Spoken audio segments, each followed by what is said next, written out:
hari ini. Semoga selalu dalam keadaan sehat dimanapun sahabat Santa Medica berada. Perkenalkan, saya Dr. Tarbiyanti selaku host dari Podcast Santa Medica, di mana Podcast Santa Medica hadir untuk memberikan ilmu-ilmu kesehatan kepada sahabat Santa Medica di rumah.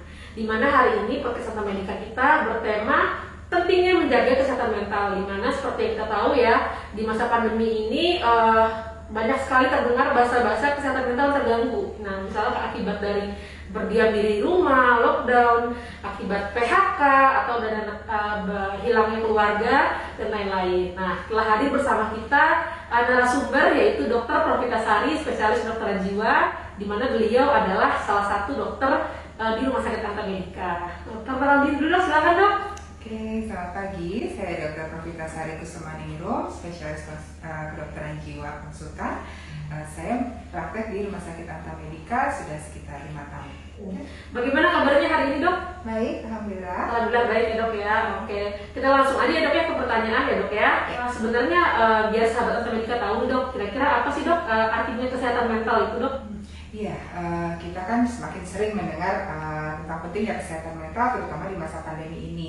Sebenarnya ya, kalau menurut definisi WHO, seseorang yang sehat jiwanya itu adalah orang yang merasa sehat dan bahagia, bisa menerima diri sendiri dan orang lain apa adanya, bersikap positif terhadap diri sendiri dan orang lain, dan mampu menghadapi tantangan hidup. Begitu ya dok, jadi kesehatan mental itu fisik dan jiwa juga ya dok ya. Lalu faktor apa aja sih dok yang mempengaruhi kesehatan mental itu dok? Oke, kalau kita bicara tentang kesehatan mental, ada 3 faktor, yaitu bio, psiko, dan sosial. Jadi kalau dari biologis, tentunya dari kondisi fisik kita, atau juga dari genetik bawaan kita sejak lahir. Lalu kondisi psikologis itu mulai dari pola asuh sejak kecil, lalu hubungan atau relasi kita dengan orang-orang terdekat saat ini. Kemudian faktor psikososial, kultural, dan spiritual itu situasi kehidupan kita sejak dulu sampai kehidupan sekarang ini. Oh baik dok. Lalu seberapa penting sih dok kita menjaga kesehatan mental ini dok? Ya, kesehatan mental itu penting sekali karena dari definisi kesehatan secara WHO itu tadi, kalau tadi kan kesehatan mental. Nah, kalau secara definisi kesehatan sendiri adalah keadaan kesejahteraan baik fisik, mental maupun spiritual. Jadi bukan hanya sekedar tidak adanya suatu penyakit. Jadi kesehatan mental itu sendiri merupakan bagian dari definisi kesehatan secara keseluruhan dari WHO. Lalu kalau kita lihat tentang kesehatan jiwa atau gangguan jiwa itu memang terutama banyak mengenai di usia produktif gitu. Jadi itu yang juga kenapa penting, karena mungkin secara fisik nggak terlihat tapi mengakibatkan disabilitas, mengakibatkan masalah ekonomi karena kebanyakan juga berlangsung secara kronis. Jadi amat penting bagi kita untuk menjaga kesehatan mental terutama di kondisi sekarang ini. Di kondisi pandemi ini ya dok ya. Oke. Terus langkah-langkah untuk menjaga kesehatan mental itu gimana sih dok biar tetap terjaga stabil gitu dok? Gimana dok caranya? Iya, kembali lagi ke 3 faktor tadi, baik secara biologis, artinya kita tetap perlu menjaga kesehatan. Kesehatan fisik akan berpengaruh ke kesehatan mental, begitu pula sebaliknya gitu. Jadi istirahat yang cukup, makan makanan bergizi, cukup hidrasi itu penting untuk menjaga kesehatan mental. Lalu dari segi psikologisnya, kita bersosialisasi dengan orang, dengan teman-teman terdekat, itu juga salah satu metode kita untuk menjaga kesehatan mental. Tetap aktif baik secara fisik maupun sosial itu juga sangat penting untuk menjaga kesehatan mental. Oke, jadi semuanya harus seimbang ya dok ya. Terus gimana sih dok tanda-tandanya misalnya kesehatan mental ini mulai terganggu gitu dok? Atau mungkin kapan sih tanda-tanda kita harus berkonsultasi ke dokter bahwa mengenai kesehatan mental ini dok? Oke, iya, jadi kalau kesehatan mental itu kan seperti kontinum ya, dari mulai yang sehat, terus ada gangguan sedikit atau ada gangguan yang temporer, lalu memang yang ke arah gangguan mental gitu. Jadi kalau secara sehat ya tadi kita perlu menjaga yang kesehatan fisik maupun sosial dan psikologis kita gitu. Tapi kalau untuk yang sudah mulai ada terganggu, kadang kan kita suka ada stresor atau suka ada rasa aduh kok kayaknya badan saya nggak seperti biasanya, atau kok mood saya perasaan nggak seperti biasanya. Biasanya kalau diajak main atau pergi sama teman itu oke, sekarang aduh kayaknya pengen di rumah aja deh.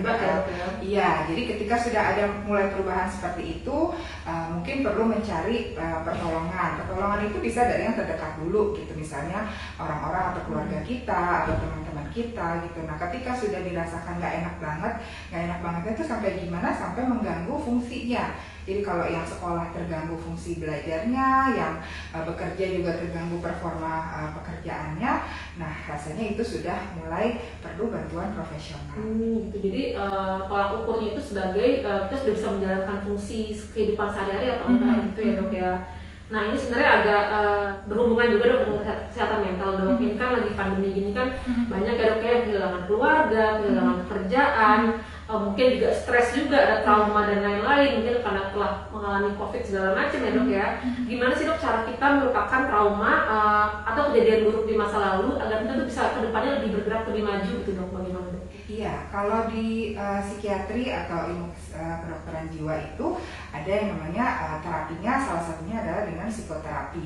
Nah, ada berbagai metode psikoterapi yang bisa kita lakukan, misalnya dengan reedukatif, artinya kita mengajari cara-cara baru untuk coping terhadap masalah gitu ya. Nah, di dalam situ bisa dengan hipnoterapi, bisa juga dengan terapi yang namanya cognitive behavioral therapy gitu. Jadi kita ajari cara-cara baru bagaimana dia menghadapi masalahnya. Kalau istilahnya mungkin seperti ada rekaman yang nggak bagus, kita timba dengan rekaman yang baru, dengan yang lebih positif gitu. Lalu ada juga terapi yang namanya rekonstruktif. Nah ini kalau misalnya yang tadi trauma masa lalu atau hal-hal yang tidak mengenakan itu sudah seperti pola yang menghambat relasi kita dengan orang lain, yang kalau setiap kali kita berhadapan dengan masalah mungkin kita menggunakan pola tersebut padahal kurang adaptif. Nah itu yang perlu kita bahas, kita benahi. Ibaratnya kalau kayak bangunan itu udah mau roboh, terus kita bongkar lagi dulu satu persatu, lalu kita bangun kembali yang lebih bagus, yang lebih kokoh gitu. Oh begitu dok ya, jadi memang harus ada tindakan ya dok ya, nggak mungkin kita biarkan berlarut-larut seperti itu ya dok ya. Oke, terima kasih banget dokter atas ilmu-ilmunya kepada sahabat Antamedica di rumah. Ini sangat bermanfaat sekali, dimana ini kan penting sekali ya dok ya menjaga kesehatan mental ini ya dok ya. Demikianlah podcast Antamedica hari ini, mudah-mudahan bermanfaat untuk sahabat Antamedica di rumah, yang pasti bermanfaat sih ya. Karena ini ada ilmu baru untuk kita semua ya dok ya. Jangan lupa nantikan podcast Antamedica berikutnya dengan tema yang tidak kalah menarik, serta jangan lupa subscribe YouTube channel kita di @antamedica atau follow Instagram kita di @antamedica untuk mengetahui informasi dan tips-tips kesehatan lainnya. Tetap patuhi protokol kesehatan dengan menjalankan 5M. Stay safe, stay healthy, dan stay happy. Saya Dr. Oktari. Saya Dr. Pavita Sari. Kami undur diri dulu. Podcast Antamedica, we serve with care.